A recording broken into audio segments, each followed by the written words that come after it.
Hello? Tito, kumusta po kayo, Tito? Malungkot. Naiyak ako. Ikaw talaga. Pasensya na po. Sorry po kung sa mga nangyayari. Pero may gusto lang po akong linawin. Parang may nabasa po yata si Kuya po rin na parang lumalabas. Parang ngayon nyo lang nakausap si Kuya.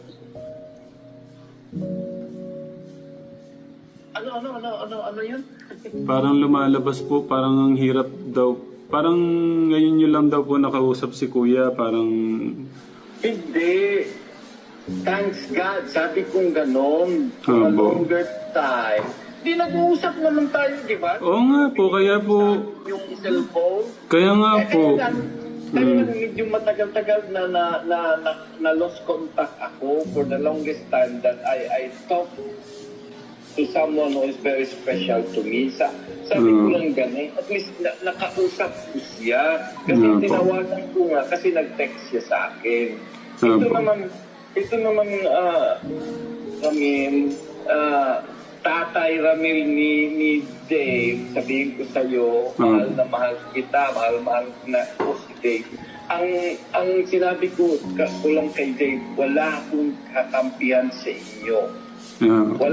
Walang perfecto sa tao. Dave, nung panahon na basag ka, binuo ka ni Ramil, pati ako, nung nakita ko yung unang video na pangalawa, hinahanap ka niya doon sa mga bata na, kakilala mo ba ito, ganito, ganyan. Hinahanapan ka ng paraan ng kakay mo. Ngayon, kung may hindi kayo pinagkasunduan, kayong dalawa, heart to heart talk kayong dalawa, mag-usap kayo. Huwag ganun na huwag ganun na kung anong nasa puso mo din, kung anong desisyon mo, bala ka, mag-18 ka na, kung anong dapat mong gawin, sige, kausapin mo tatay mo. Kasi gusto ko walang camera daw, sabi niya. Wala daw camera para kayong dalawa. Sabi ko, sige, kung anong galit mo, anong nasa loob mo, sabihin mo sa tatay mo. Tito, humingi ho kayo kahit anong isang dahilan kung bakit po sasama ng loob. Hindi ko na kasi alam, matagal akong na-lost contact. Ngayon, kinausap ko rin si Ninong niya Pandino. Po. Tawag niya Lulo. Tapos, sabi sa akin, Ninong, hindi na si Dave ang Dave na ano mo noon, na hindi nagsisinungaling. Nagsisinungaling na si Dave na yun. Oo nga po eh. Dahil ni Francis daw. Sabi ko, kahit basahin mo sa post ko, bakit inano yung bata? Sino bang matanda? Dapat kung dinala niyo yung bata, nagpaalam kayo doon sa mismong nag-alaga sa bata. Yun ang ibig sabihin doon. Wala talaga, wala. Hindi, yung pagsabi ko, thanks God, matagal ko kasi na-lost contact na kita. Yung nung nakita ko lang video nga nung December 1 year ago or 2 years ago na Merry Christmas. Pasalamat nga ako doon. Kasi kayo lahat ng Merry Christmas. Sabi ko nga. Kaya yun po yung ko din kay Kuya na laging kamustahin yung mga nagmamahal sa kanya. Pero siyempre, bata pa po yun, Tito. Kaya sabi ko kanina, may sumabala sa akin ng loob yata si Tito. Wala. Ano ko lang na i-continuous lang talaga na yung bang nandoon na at saka sabi ko naman sa kanya, kahit anong mangyari, Dave, di ba ang function mo is to study harder. Kasi kung matapos ka na, ang unang-unang masaya sa'yo ang parents mo ngayon. ni Tatay Ramil mo at saka si Nanay Jack. Unang-una yan. Tapos kaming sumusuporta sa iyo. Number one din kami maging masaya sa iyo dahil success ka na. Yun lang naman eh. Tapos yung mga tao kasi na yan, inggit lang kasi yan. Inggit talaga yan, sa totoo lang. Tapos ngayon, ang advice ko rin sa iyo, huwag mong ibigay si Dave kahit anong mangyari. Ano lang, ipakita mo, lalo ngayon, na yung bata kasi, naguguluhan yan. Ganyan na, dumaan din tayo ng pagka 18 years old, 19, 20, di ba? Minsan, re-reveal din tayo, minsan nag-aano tayo, papakita natin na, Superman tayo, ganun, parang, kaya ko yan. Pero hindi. Mas lalo ngayon, wag mong ipamimigay kasi nandiyan na sa'yo yan eh. Tito. Thank you po sa... Thank you po sa... Ipaglaban mo kami. Naiyak niya nata si Tito. Nandiyan na yan eh. Nandiyan na yan.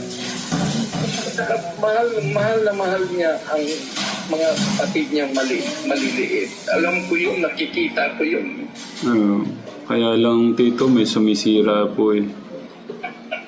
Ngayon ka pa ba mag-back out na bakit noon wala bang sumisira noon? Ang dami eh. Ito po kasi Tito, harapan eh. Parang ano na po eh. Talagang garapala na po eh. Ang dami eh. Sa isa o dalawa silang tatlo, ang daming nag-message sa akin nga, sabi ko nga sa kanila, hindi naman ako mag-react sa Facebook ko kasi matagal nga akong tahimik na, pero ang pagkaninong ko kay Dave, hindi mawawala yun hanggang dulo yun, hindi pwedeng mawala yun, nandiyan lang, kaya lang, tahimik lang talaga ako, gusto ko peace of mind or something. Ngayon, alam mo ba kung ilang nag-message nagpapadala pa ng video na live ninyo, gano'n. Kaya pinost ko rin yung video, pero hindi ko na ano lahat, nakita lahat. Yun lang nagalit na si Foreign yun, nakita ko yun. Yung sabi ko, ang pagsulat ko ng for a long time na hindi ko nakausap si Dave na matagalan. Sabi ko, Dave, kung anong nasa puso mo, yun ang gawin mo. Pero kung ako lang, magsasorry ako. Siguro basta, kung kasi bata pa yan eh, na ano talaga.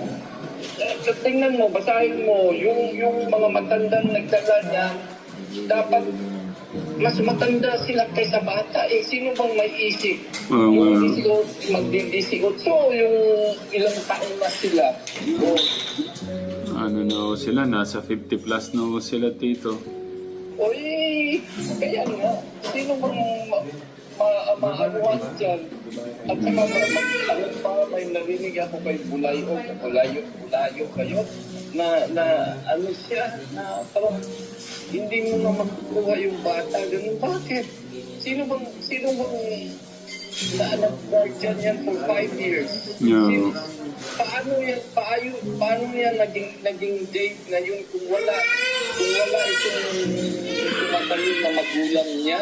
Yung nanay niya mismo, ay ewan. Pasensya na ako kayo, Tito, sa nag-alala po. Talaga, Ramil, huwag mong bitawan yan. Sa totoo lang, maraming naiiyak, maraming nag-message sa akin, kahit pa isa-isahin ko ipadala sa'yo, pero it's a long.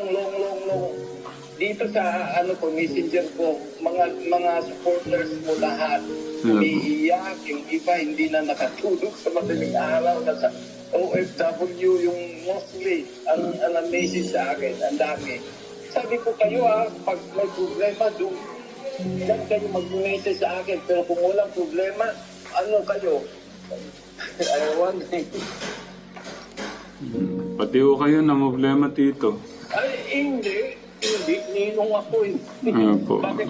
Bakit ako hindi maapektaran dyan?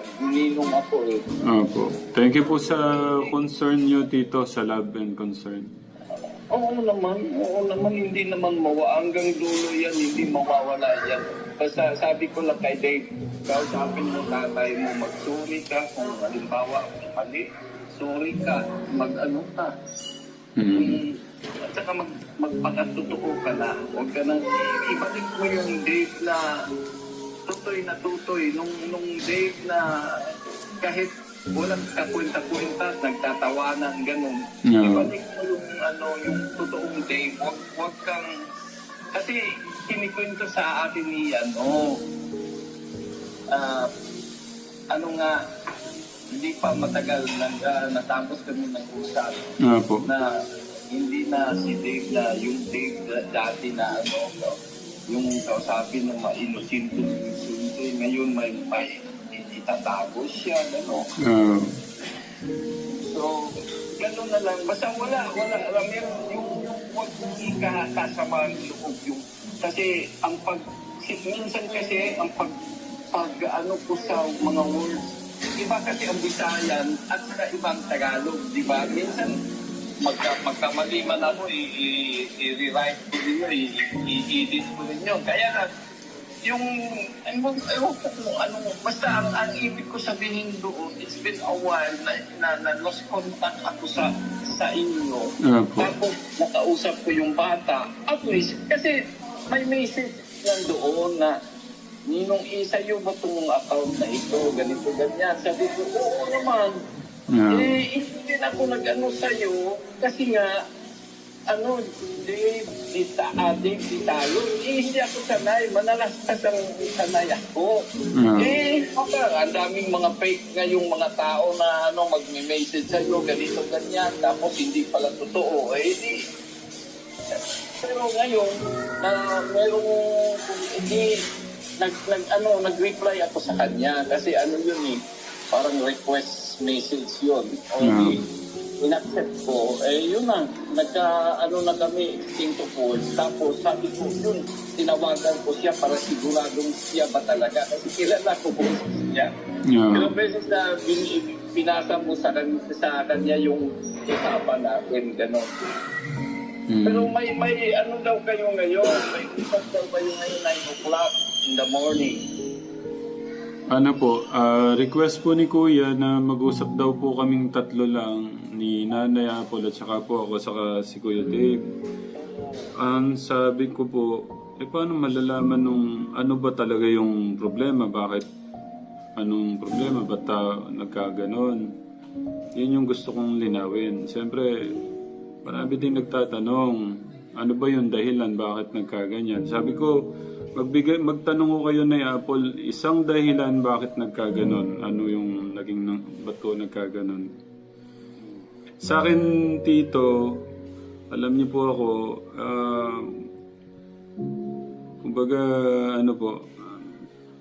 kumbaga yung pagpapalaki ho natin, hinihingi ho natin kay God yung mga, paggabay, para yung tamang gabay po ba? Ngayon po, parang gusto yata niyang, yung sa kabila ko kasi, nahayaan nila itong sa gusto niya. Kaya ho kami nagka-problema ni Tito Francis dahil po doon sa ganon. Kaya po inano namin siya dati. Ka-chat pa rin. Opo, yun nga po. Kasi ginawa nilang materialistic yung bata. Opo, Tito. Dapat ikaw mismo ang masunod doon sa pero hindi kaya nga tinuruan nga magsinungaling, kaya ganon. Lumabas na nagsinungaling na yung bata, hindi na totoo. Kaya lang pagbigyan mo pa rin kahit ang mga tatay, ang mga nanay, kahit anong sama ng loob, kahit anong masamang ginawa ng anak, nandyan pa rin tayo, parents pa rin tayo sa kanya. Huwag kang papayag namin na Pero kung hindi mo kaya na, ikaw ang mag-desisyon. Hindi naman pwedeng anuhin mo yung tao na Pero may na po yata, Tito may Parang talagang mas okay daw po sa kanila eh. Sabi po kay Nanay Apple. Namin, napag-uusapan po namin ngayon.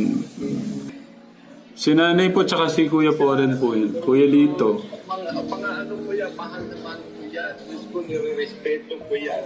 Ah. Tuwing nag-bring si Dave kay Nanainda, Diyos ko, parang ang puso ko parang maalala ko yung lumala ko yung mga manong. Sabi ko, swerte ni Dave nga eh. Kaya lang, ewan ko ba, maraming pinanganak na inggitero sa mundo. Hindi mo malaman kung ano talaga. Mm. Ginawa na nilang kompetensya yung ngayon, hindi magsisisi. Ayaw na hindi magsisisi si Dave sa desisyon niya na doon siya, gagamitin siya doon, kasi Minor pa kasi si Dave, minor pa. Kasi gusto yun na nga. po ni Kuya po rin talaga, iano na ho namin.